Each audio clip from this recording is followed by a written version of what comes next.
দুটো বিশাল বড় লড়াই। অন্য জায়গাতে আমরা কম্প্রোমাইজ করি, অন্য জায়গাতে আমরা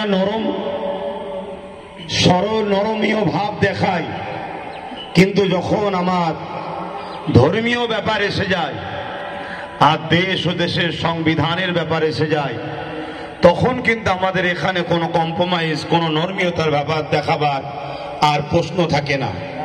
সংবিধান ভারতবর্ষের সর্বধর্মের মানুষের ঐক্য, ভারতবর্ষের সর্বধর্মের মানুষের ঐক্য। ওয়াকাফ কালা কানুন মানছি না, মানব না। ওয়াকাফ কালা কানুন মানছি না, মানব না।